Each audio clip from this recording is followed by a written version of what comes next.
repeat, David. Daniel just came back from Eretz Yisrael, so he has some words of Torah to impart to us. So without further ado, Daniel. Thank you, Dad. It's really great to see everybody here. I know they say that, whether accurately or not, that people in Israel change, people here as well. Some have gotten bigger, like Lisa, and smaller, like Joey. Where are you? Show off that physique. Where are you? I don't know. Where's he? Can't even see you now. This moment. Okay. Right. Anyway, unlike David, I happen to like this week's parsha, so I'm going to talk about this one instead.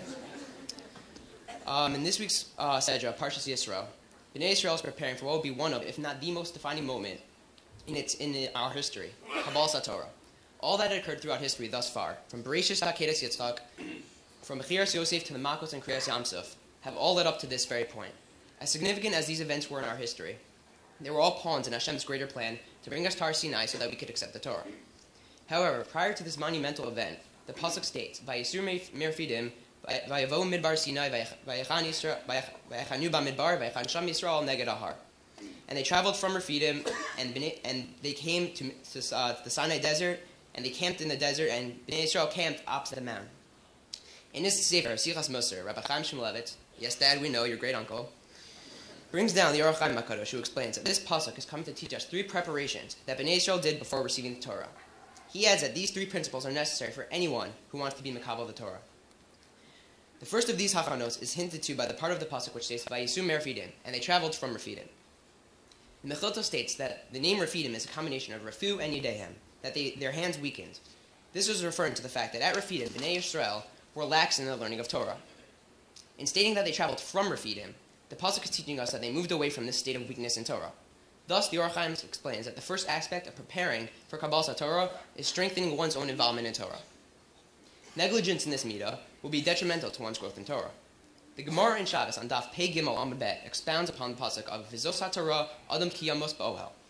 Chazal darshan from here that the Torah is only acquired by one who toils and kills himself over it. Rabbi Chaim Shmulevitz points out that we can learn this concept from Yaakov Avinu, who during his 14 years of learning by Yeshiva Shem Ve'ever did not even sleep on a bed of rocks, because he was too preoccupied in Torah. Obviously, that is a madriga of Yaakov Avinu, an extremely difficult level to attain. Nevertheless, it is one for which we all need to strive. The second principle correlates with the words Vayachanu bamidbar, and they camped in the desert. The Gemara in Maseches Eruvin on Daf Nun Daled Amud Aleph says that Vayachanu bamidbar is a lashon shiflas va'anava kimidbar shakol dorcham alav, a language of lowliness and humility, like a desert that everyone treads on. Elsewhere, Chazal is saying, when a person makes himself like a midbar, when a person is extremely modest and humble, the Torah is given to him as a present. The Orach Chaim says that the Torah exists only within those who lower themselves and make themselves like a midbar. Hence, the second hachana l'Kabbalas HaTorah is to prove upon one's midos, specifically in the area of gaiva, haughtiness. In order for one to inherit the Torah, a person has to be humble and lower himself.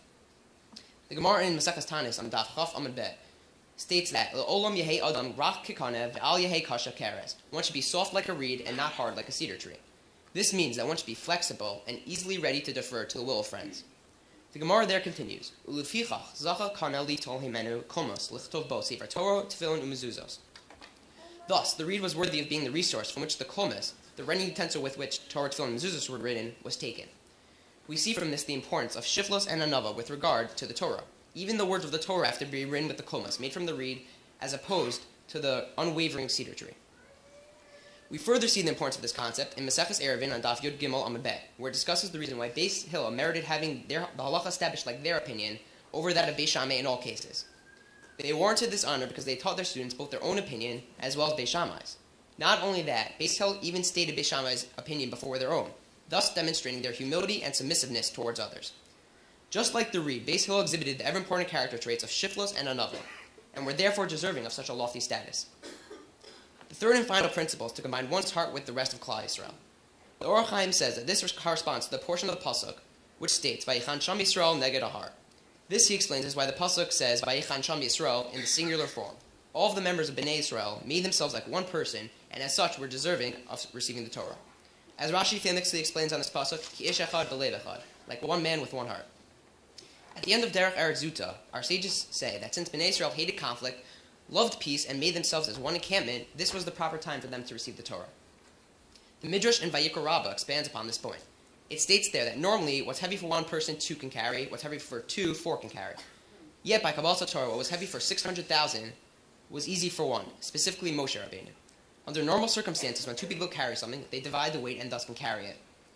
With regard to the Torah, however, each member of Bnei Israel tried to carry it by themselves, and therefore one fit to be given this present.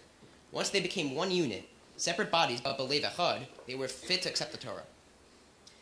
We see this idea by a famous story that occurred during the days of Rabbi Yehuda Bar Ilai. 6 friends were learning Torah in a cold base medrash, but they only had one blanket to cover all of them. You might be thinking that was not sufficient for the 6, which would have been the case if each of them had only worried about their own personal comfort. However, since they cared more about their friend's well-being than their own, they pushed the blanket towards their friend, the blanket was able to fit all of them. We see the severity of a lack of unity with regard to the 24,000 Talmidim of Rabbi Akiva. The students were preoccupied only in their own spiritual growth, and did not pay attention to their friends' progress. As we all know, soon thereafter, only 5 of the 24,000 remained: Rabbi Meir, Rabbi Yehuda, Rabbi Yossi, Rabbi Shimon, and Rabbi Elazar ben Shemua. These 5 men, by caring about each other as well as themselves, were able to rebuild what was lost in the previous generation, make up for the loss of 24,000 individuals, and support the Torah throughout the entire world. By demonstrating their care for one another, these 5 students of Rabbi Akiva were able to follow in the footsteps of their ancestors, accept the Torah, and pass it down to future generations. How fitting, then, is it for you, Brian, that your bar mitzvah, the time when a Jewish boy accepts the Torah upon himself, coincides with this week's parsha. The Psukim are telling you how to prepare properly for the Torah, and how to be successful after doing so.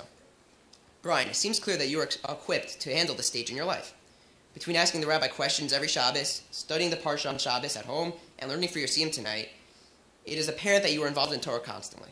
As we all know, you definitely possess the midos of shiflos and anava, of being humble, and deferring to the needs and wants of friends and family. However, it is the last of these 3 principles which I feel separates you from others. There's a famous Mishnah in Pirkei Avos which says that Rabbi Yochanan ben Zakkai asked his students to find out what is the best path for one to adhere to. In the end, he agreed with Rabbi Elazar, who said that it is the best to have a leiv tov, a good heart, since it encompasses everything else. I feel, as I'm sure many others here do as well, that you possess both this good heart and a united heart with the entire Klal Yisrael. Your kindness and desire to please others is known by all, though this compliment should not fall entirely onto you. Too much of this has to do with the way you've grown and matured throughout the years. However, a lot has to do with the way you've seen Mom and Dad operate throughout your life, which certainly has had a major impact on you as well as all of us.